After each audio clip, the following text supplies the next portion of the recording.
Hey guys, Unfrequented World. We are standing at the edge of my property right now, just waiting to go in and do a bushwalk. It's kind of gray, looks like rain, therefore the mosquitoes are twice as bad as they've been. So I'm hesitant to go in there. We're gonna zip up, we're gonna hood up, and we're gonna go for a walk and check the property. Before we do that, I wanted to talk to you guys. I want to give you guys, I watched a video last night. I'm always finding new stuff. So this is a Sasquatch documentary. That one there. So the channel is Sasquatch Theory, okay? And he's got an almost 2-hour documentary that he does on there.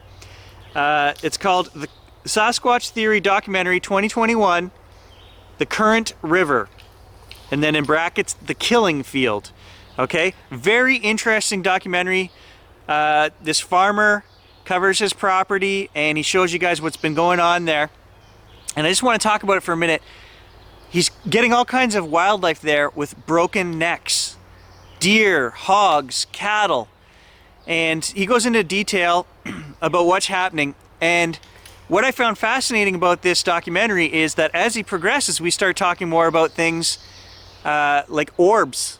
And there was a UFO sighting on the property. And again, we come back to this wooey, strange Bigfoot connection to UFO stuff. And they actually had a couple of these animals that had their private parts and whatever cut out with very sharp instrumentation that, you know, there's all kinds of documentaries on YouTube that cover mutilation, I guess is what they talk about. So there's a bit of that in this documentary as well. Anyway, I found it fascinating. Check it out. To me, the guy seems very credible. He seems like a dozen farmers that I could mention from around here, right? Salt of the earth, just working class guy. Now, what I wish he had shown more of was the evidence that he talks about capturing, okay? He does show some pictures of the animals and that, but from the sounds of it, he had hundreds of hours of photos and videos and all this stuff, and they didn't really show a lot. And they talk about the sounds that he recorded and things. I wish they had shown more. But anyway, fascinating. Check it out. I thought it was a good documentary.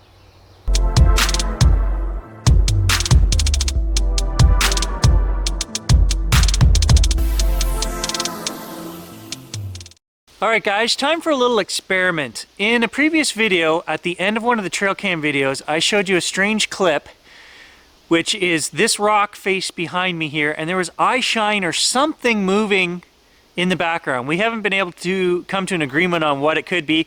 Some ideas were porcupine or raccoon in a tree, orbs, eye shine from unknown. We don't know, okay, but it's kind of up in the air. So what I've done is I've taken the video camera and I've set it up in the exact spot leaning against the tree where the trail camera was. Why did I do this?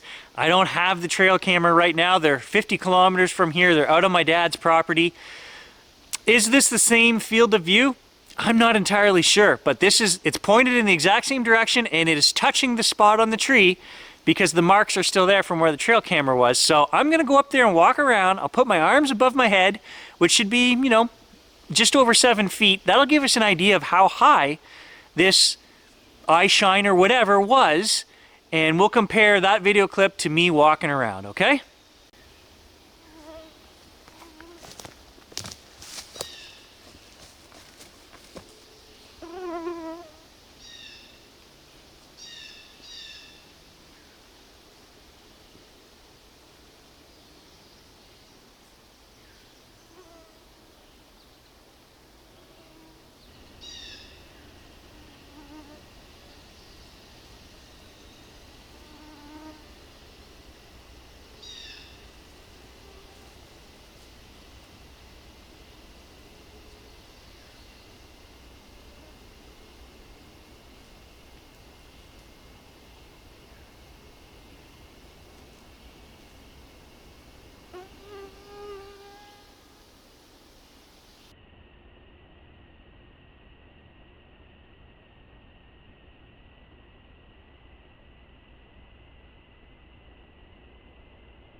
future Gary interjecting. So I've just brought the clips home from our little experiment and I lined them up on the computer.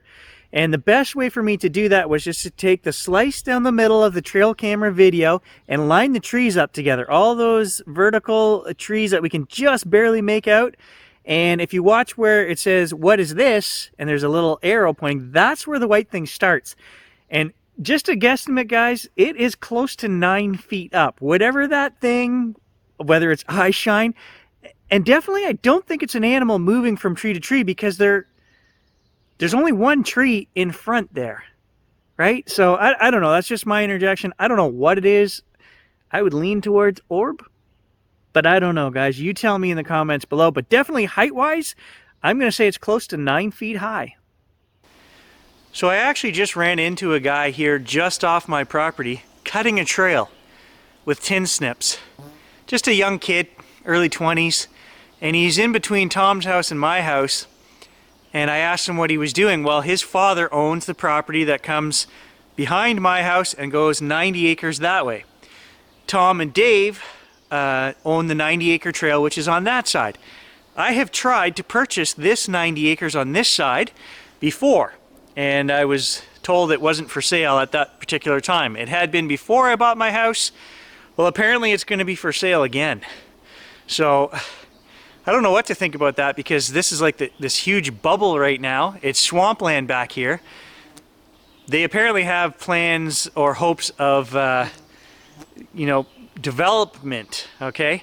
It's never going to happen. I work for the Conservation Authority. I know I've done environmental for the last 15 years.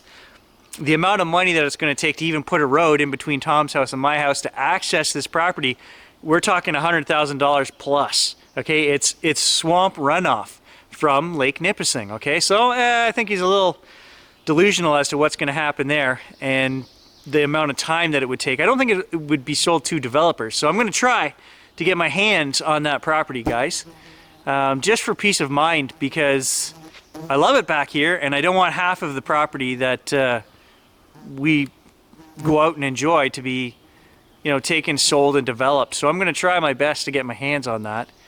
I'll let you guys know how that goes. Either way, it's swampland. Nothing will be happening to it. I would say for at least 5 years, even if a developer did buy it. It has to be city code.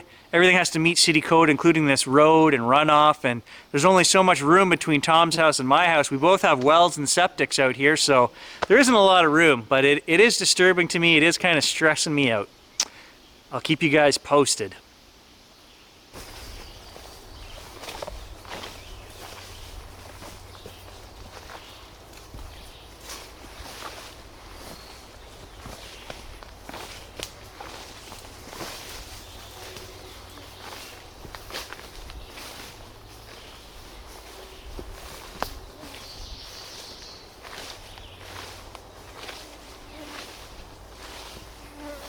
Look at the mosquitoes. I've literally been in here 2 minutes. So we've talked about this in the last few videos.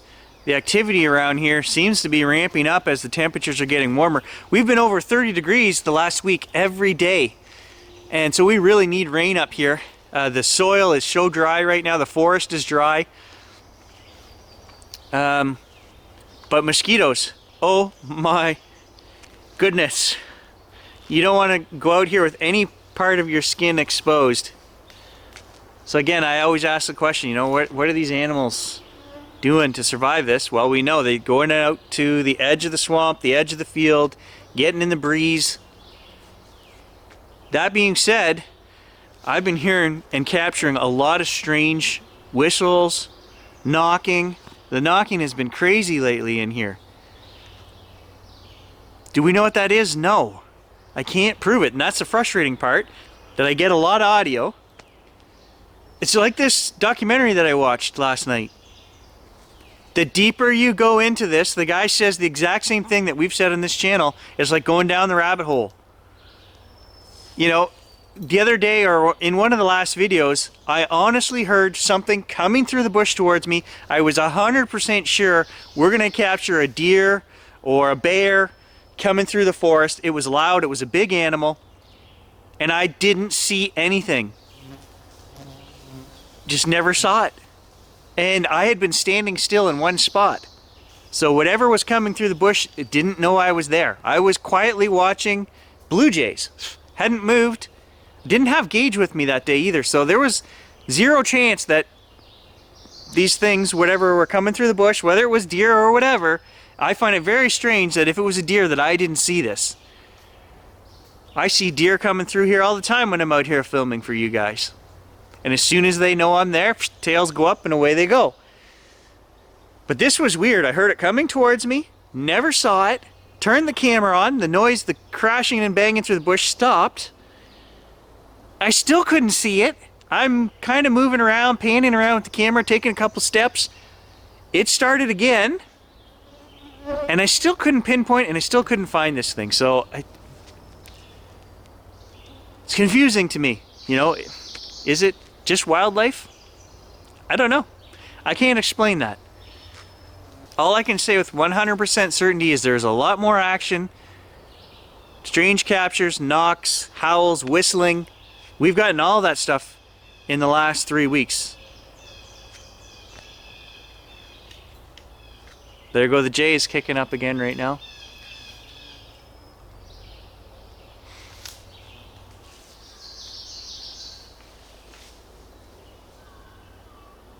I've never found any animals dead on my property. Thank goodness, that would freak me right out. So I don't have any of that. I'm just looking at a little tree here that's pushed over. It's been uprooted. There's the top of it there. And there's the roots. Like it was pulled right out of the swamp. Little ash.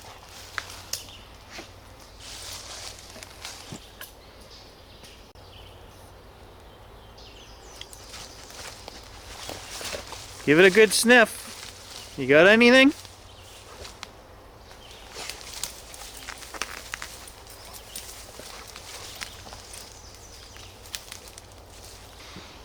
So even out at my dad's,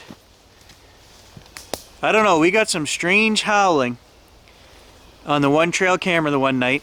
I asked my dad, have you heard anything? He says no, but he knows that there's something out there because the dog's been going crazy at night, and he says it's moose, and we did get a moose on the trail camera, but moose don't howl like that, guys. And I listened to hundreds of trail camera clips. I know the audio sucks from the trail cameras, okay? They're built to capture sound from inside a waterproof box, okay? So what these companies do, Bushnell, Browning, they really amplify the sound. Now, 95% of the time, I can still recognize, you know, the birds, a dog barking in the distance, whatever it is. I've never heard howling like that in the background. There was definitely something, I mean, it was far off. Could it have been coyotes or something? I don't know, but there was something there howling.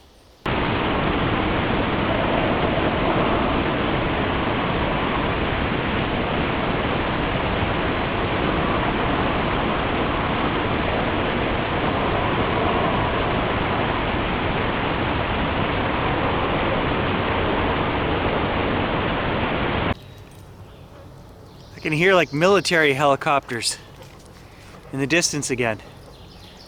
I don't know if they're doing some kind of exercises out here.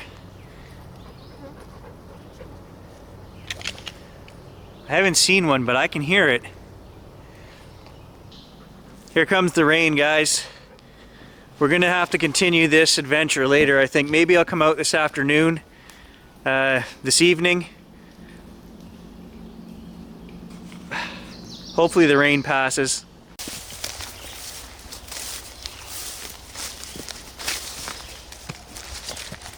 So as I'm fleeing back to the house here, let's just talk about that for a second. I'm trying to get out of the rain and the mosquitoes. It doesn't seem to be a nighttime thing around here. When we're capturing all these new noises, it's right in the middle of the day. Knocking at all times of the day and night. Whistling, the same thing. Obviously, I don't see any orbs during the daytime. I haven't seen any at night either, but I think that if we are diligent enough, we can capture orbs. I'm super interested in that, guys. We got one before, and I think we can get one again. We've had a few strange flashes of light. Fireflies, okay? Online, I saw this post in one of the UFO forums. Guy zoomed in and out on the stars, and the camera's focusing all funny, and then you see a firefly go across, lights up, fades out. 100% firefly, and they're all like, 100 thumbs up. Guys, I've made videos here on the channel in the last couple of weeks. There are literally thousands of fireflies out in my night sky and in my backyard right now, and it's so easy to zoom in and isolate one, flying by. I can't believe people are fooled with stupid things like that. Like, it's just, ridiculous. I posted my 2 cents on there. I said, it's a firefly, but a couple people gave me a thumbs up, but 300 still gave the post that it was a UFO a thumbs up. Nonsense.